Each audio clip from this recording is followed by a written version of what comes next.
You're listening to the Veterinary Innovation Podcast.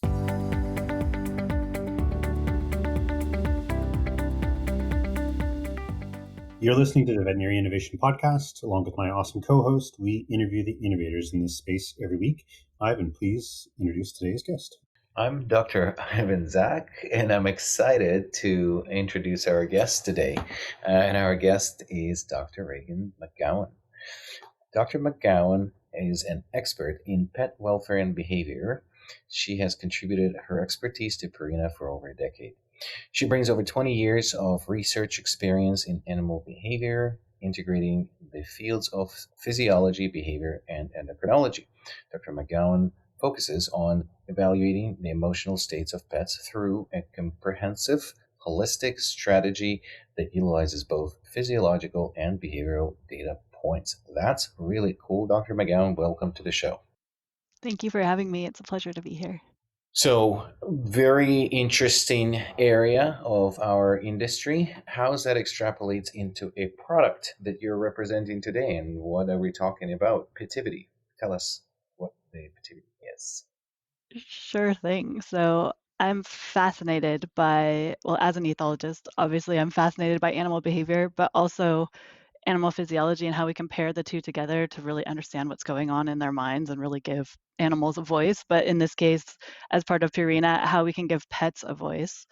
And so the product that we'll talk about today is our smart litter box monitor. And a lot of people ask me, why in the world have you dedicated so much time towards making a very smart monitor for a litter box? And the answer really is that despite litter boxes being something that people like to hide away in their home, no one wants to see the litter box, no one wants to think about it. It's actually a window into what's going on with our cats in terms of their behavior, their health, their welfare. And truly, the first indication that something is going on with our cats often manifests as changes in their elimination behavior. So it really does give us a lot of insights. So we've dedicated time into making a very smart monitor that you can place passively under your litter box and collect a lot of data on your cats. That is super cool. And litter box is important, as we recently learned from our astronauts going to the other side of the moon. If the toilet is broken, you have to go back. So, so tell us more from the clinical perspective. Immediately comes to mind stress cystitis. Can we kind of do something in that area, diagnose it better, or prevent it better? Because that's a very common talk track that I have with the patients that come in with that condition. Right. So the first thing I'd like to mention is that we designed this monitor to fit as seamlessly as possible underneath your existing litter box because we know that disrupting the litter environment is stressful for cats, which can lead to, FIC or stress cystitis when we're changing something about their environment. So this just slips under whatever existing litter box you already have, not stressing your cat. We also know cats are notoriously great at masking their symptoms, or people are really terrible at noticing the subtle signs that they're giving us. So anything that we can do to flag those changes as early as possible for pet owners to understand, that gives them the opportunity to make the decision to go have a conversation with their veterinarian. So I'd say across the board for health states, we're tracking changes in weight, we're tracking changes in elimination behavior, and then we're providing that in a very easy way to pet owners and alerting them when those changes are becoming significant so that they can go and have that conversation with their veterinarian. As a vet, I think this is an amazing tool to really have a window into the home because otherwise, either your clients are waiting until the symptoms get so bad that they're finally deciding to bring their cat into the vet, and maybe the progression of the disease is to the point where treatment options are limited, or they're missing it completely. And when you are seeing them, maybe you're just seeing them at an annual visit and the cat's very stressed there and vital signs are off the chart and their behavior is not normal. And you're asking them questions about changes that they've noticed for their cat in their home, and they might not have great answers for you. Changes like, have you noticed any difference in their eating or drinking behavior or elimination behavior, or have they been gaining or losing weight? If you're not having regular touch points, it's hard to have the answers to those questions. So that's where we're trying to provide a tool that can be helpful for pet owners and veterinarians just to have a lot more information about their cats. Yeah, the subjective part of the soap is becoming objective with all of these wearables and smart connected devices. I do want to loop back a little bit to how does it work? What does it look like? I understand that it's probably a mat that goes underneath the litter box. Does it plug in? Does it have batteries? Tell us more about the device. Yeah, these are fantastic questions. So it's a platform. It's about an inch and a half tall. It slides underneath your litter box. It can be plugged in or battery operated, depending on the environment where you have your litter boxes, because we know some cats love to chew on cords, so you wouldn't want the cord there. Others, you have your litter box in a place where it's easy to plug in, and then you don't have to worry about changing batteries. It is a device that's equipped with load cells sitting underneath the litter box, and we've trained AI to translate those load cells into predictions about what the cat's doing. And as you can imagine, it's not easy to train a device to be smart enough to understand what a cat is doing. So we literally had over 300,000 cat elimination events that we video recorded. We had a team of people then slow that video down to the millisecond and label what the cat was doing and how that corresponded to the load cell trace that we were seeing coming from the load cells underneath the litter box. We then developed artificial intelligence models to note that when they see this squiggle on the load cell line, that translates to this specific behavior. With that, we're able to detect if it's a cat or if it's a human interacting with the box. If it's a cat, what are they doing? Are they going in just to interact? Are they actually eliminating? If they're eliminating it as a urination or is it a defecation or a combo event where they're doing both? Are they straining? Are they showing signs of constipation? All of these things that we can detect with our artificial intelligence models just based on the movement patterns that we're seeing within the box. So it's a pretty sophisticated piece of technology, but took a lot of truth data to train to get to a high level of accuracy. I have two questions. One serious, one not so serious. How do you get that job? 300,000 cat elimination events to be monitored. So that's someone had to watch the cats to pee and poo for 300,000 times. So that's a lot of data to be collected. For sure. And 300,000 what we use to train the initial models, but we've kept data rolling. So we have pet care centers where we have populations of cats where we have the monitors rolling. We have in-home citizen scientists, pet owners who volunteered their cats for us, and we set up cameras on their litter boxes, as well as some clinical trials going on with veterinary KOLs that we work with where we have litter box data streaming from homes. We have a team of labelers, and we're all about AI, so we've tried to automate this process, but there still is nothing as good as a human eye watching for those subtle micro behaviors of the cat. So we have teams of people label the videos, and all of that serves as the fuel to make sure that the AI is very accurate so that we're sharing the best data possible. And so this is incredible. And wow, I think my response. But then my next question is I really see the bridge between the pet's conditions or problems, the cat's conditions or problems, and the veterinarian, which is the solution provider, being the pet parent. And it feels very much like what you guys have enabled. But what does that look like for the pet parent? When are they going to go to the vet because of the data that you're now servicing to their phone, I guess? Or talk us through that experience. And does that align with what you all believe to be true?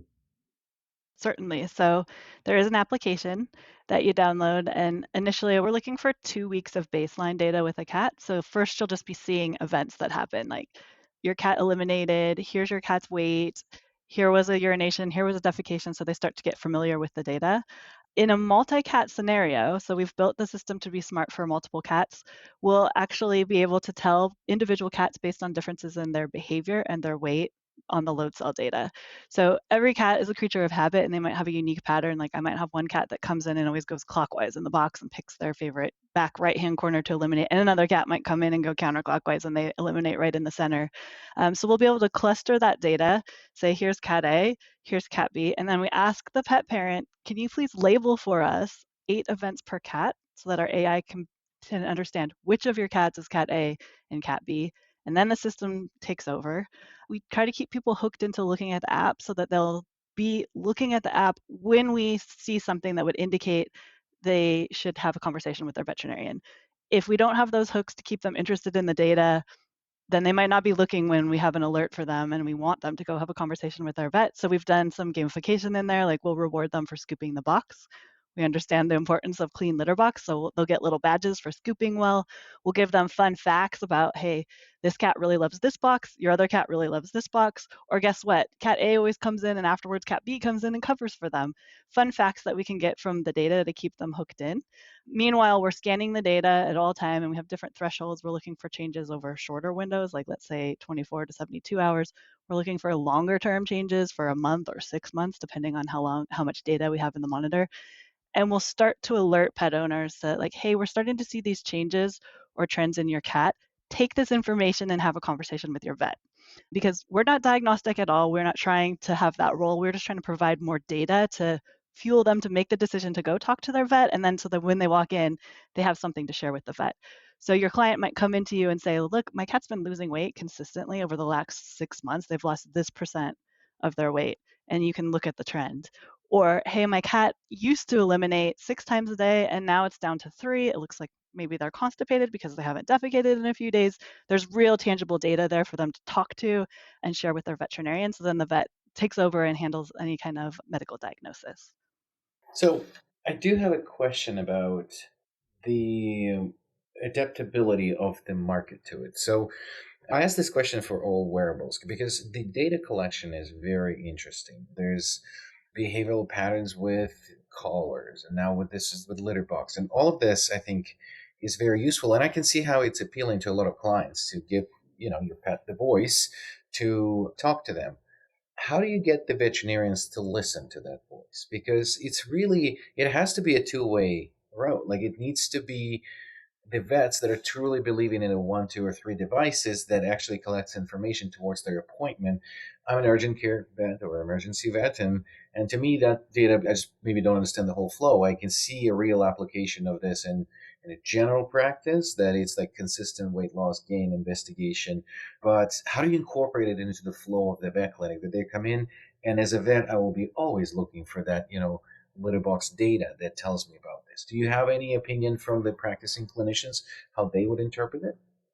Yeah, so we've had the good fortune of working with a number of vets, veterinary KOLs in academic research settings, and then also practicing clinicians, where it's come in a couple different ways. So we do a lot of presentations at vet conferences, and we'll sort of educate about the tool, even sometimes offer tools for their clients so they really get to intimately understand and know the data, or for the staff at the clinic so that they really understand it and they've seen it with their own pets or with clients' pets, so that when someone else is coming in with the data, they already are understanding what they're interpreting.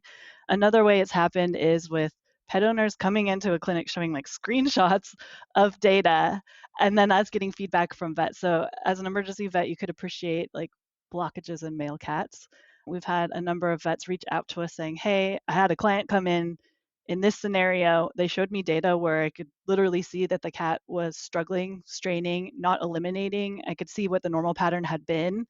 It cued me in to look for blockage, and we actually found a blockage before it became an emergency situation. So we have all these sort of like anecdotal accounts, but it fully is about us building the trust of the veterinarian. And so we're on that journey. Things like this, like sharing the information in these forums where we can get it out and really provide an understanding of what's going on in the back end. And we also take all feedback possible. So anytime a vet's saying, what would be better is if you could show me this or this, we take that to heart and we try to bring it to life. Right now, it's very pet owner focused with an option to share with the vet, but we have future plans of where we would maybe want this to go straight into a vet system or portal where you could just have access to the data on the ready. Also understanding that vets' time is very important. They have critical conversations to have in there, and we don't want any time to be wasted on just sharing of random data on their pet. We really want it to focus on the data that is most interesting and can help with any kind of health diagnosis. So we look for short snippets that can be shared with vets that are just like critical information. And then if there is time for longer conversations, they can deep dive with their clients about other data that they're seeing from the systems. So my next question, and this is all amazing. It's just like I never thought I'd be so fascinated by something that goes underneath the litter box. So good job. My next question is: how many of these are out in the wild? How many of these devices have you guys shipped? Yeah, so we're still relatively small. We have about 10,000 units that are out there right now, with the number growing more and more. And then we'll have multiple cats across those units. So you can imagine the number of cats now that we're tracking on the system that are out in the wild, just in the general public. And then we have these cohorts that we've stood up for data collection for our research purposes to make the device smarter and smarter. So we have a few thousand there as well as our internal pets that we track in our pet care centers. And then, as I mentioned, some academic collaborations where we've ingrained these devices for some academic research programs as well. So we've got a large number of cats now in the wild, on the system, in in-home environments where we're continually collecting data to improve it and really make it smarter as we go. And that's the beauty of this hardware, is that we can push updates with new features just as firmware updates over the air. So as we can develop models to be smarter and smarter, we can put that in the hands of pet owners and veterinarians right away without them having to purchase any new hardware at all. So it's pretty cool. Giving a voice to the quiet cats we live with. And I've got a cat, and I'm fascinated by this. What are the veterinarians saying that look at the data that the litter box creates? Like, is it well received? Is it welcome, subjective information that's now more objective? Definitely the vets that have talked to us have been very pleased by the data. Even just tracking weight changes for cats, which can be difficult depending on how often they're seeing a cat or how often a pet owner might be weighing their cat at home. That is data that right away, like, key into. And then looking at the elimination patterns, there's a lot of new insights that we've learned for specific disease states around changes in elimination patterns. And every vet we've talked to so far has been fascinated about that. So it's more just getting them to look and try and hooking them in, and then they seem very pleased by the data. I'd be interested in your opinion too. If you guys have cats, we'd be happy to share some units so that we could get your insight on it as well. Hmm. It's, as we're talking about these all connected devices, more and more comes to mind the concept of, like Apple Health, because there's so many devices, but there is a centralized place where all of them are aiming to be connected to. It still feels like, if there's a litter box, there's smart litter box that provides information, but then someone has a collar, someone has this. It'd be really nice if there was, maybe it is in the, in the iPhone or in Android, there's your Apple Health and my pet Apple Health, and then everybody is feeding data into that. So then, as veterinarians, we can hook up to this source of multiple points of data, regardless of the devices that people have, because synchronizing people on the same device that you use would be very difficult. But that's probably an idea for another startup. That infrastructure layer. We usually ask what's the big dream in 5 years, but recently, looking at what's going on with AI in the last 3-4 months, I'm only brave to ask, what is the big dream in 6 months from now? Because things are growing so fast. Like, where do you want this technology to be in a 6 months to a year that you feel accomplished and excited? Yeah, I'll say we already feel very accomplished just hearing the feedback and understanding that we really have helped in that partnership between veterinarians and the clients and the pets that they're managing, that we've been a player there to actually provide data to help with managing cats' health states. Like, that feels very good. And it does give us a sense of accomplishment. And then we've been able to create this technology to be smart enough to do that. But I'll say in the next window, you should stay tuned for, similar to what you were just describing, a more ecosystem approach. So you can imagine other products that we'll be launching soon that connect more data for pets in a household in a centralized space, where then we can start to track multiple pets for that household and looking at different aspects of their behavior and health. So obviously now we're covering elimination, behavior, and weight with this, but you can imagine areas where we could collect data on movement patterns, or we could collect data on feeding behavior. And when we pull that all together, we really get a full holistic understanding of what's going on with a pet, and that's very exciting for us. Yeah, so you guys are all in on the wearables. It seems like, which is pretty cool. And you've got a perfect track. You've got feeding the pets all the way through elimination, and then some other data mixed in. It sounds like a pretty wild and exciting vision that you're getting to be a part of. I'll throw in one more thing. What are you most excited about in the future? I think so. As in my background, I've done a lot of research on trying to understand emotional states in pets. So right now, we're really, with the current devices that we have out in the market, we're really focused on translating behavioral changes into health and emotional insights. But as technology advances, we're working on more advanced IoT devices, so wearables or devices that are in and around pets in home, especially those that track vital signs. And when we pair those together to look at the behavior and the physiology together, we really can unlock a lot on that more emotional side for pets. So better understanding their affective state and when they're stressed versus when they're in a state of a more joyous state. We really want to be able to interpret that better, because we hear time and time again from pet owners that they just want to understand their pet. They want reassurance that they're doing the right thing. They want to make sure their pet is healthy but also happy. So if we can crack that to be able to merge together the physiology plus the behavior to really translate like the more emotional side of what pets are experiencing, then I think that would be amazing. And that's what really excites me, because that's the path that all of this technology is going. I love that answer. And we have to wrap up, but I'll allow myself for one more question because you're a specialist in this and you just mentioned something that always interested me. So, do pets have emotions? I understand painful. I understand, hungry, and those are physiological. But do pets have happy, grounded, grateful, things like are more of an emotion? So do pets have emotion, in your opinion, as a specialist? Yeah, in my opinion, they do. I don't know that we can assign the same terminology, our human terminology, to what they're experiencing, but we do understand that they have a full range of affective state, ranging all the way from a negative affective state to a positive affective state, and the state of arousal too. So you can have low and high arousal in each of those. So you could run the gamut of the full emotional spectrum that we would assign human terminology to. But in my past life in academia, I did a lot of work around emotional state and cognition in pets, and discovered things like dogs do experience the eureka effect, where they get positive surges of emotion when they're learning new things. Or they are also showing cognitive bias when they've had a really good day or a really bad day, how they'll interpret a neutral stimuli. So I fully believe that they are capable of experiencing a wide set of emotions. So the more tools we can bring to life with objective data to demonstrate that, then I think that's an amazing space to be in. And we're really excited to play there for sure. What an incredible episode. Thanks so much for joining us. It was a pleasure to have you here. We do have a couple questions we'd like to ask every guest. The first one is a YouTube TED Talk, book, something that you found inspiring on your path. That's the first question. Okay, so I'm going to say a book and a TED Talk. The book, because you just asked that question, there's this book called Affective Neuroscience by someone called Jaak Panksepp, who I had the pleasure to work with many moons ago. But it is all about that emotional side that animals experience and how we can measure that. A similar vein or line, a TED Talk is called Could an Orca Give a TED Talk? And it's by someone called Karen Backer. And she really does a deep dive into bioacoustic sensors that we can put out in nature to measure vocalizations of animals, but in the ultrasonic and the subsonic range. So, what humans aren't even hearing, but how now with these bioacoustic sensors, we can collect that data and then use AI to try to translate it to actually better understand the communication that all these animals around us are trying to share with us, but we can't even hear. Awesome. And the last question that we always ask, is there another innovator in our industry that you would suggest coming on the show?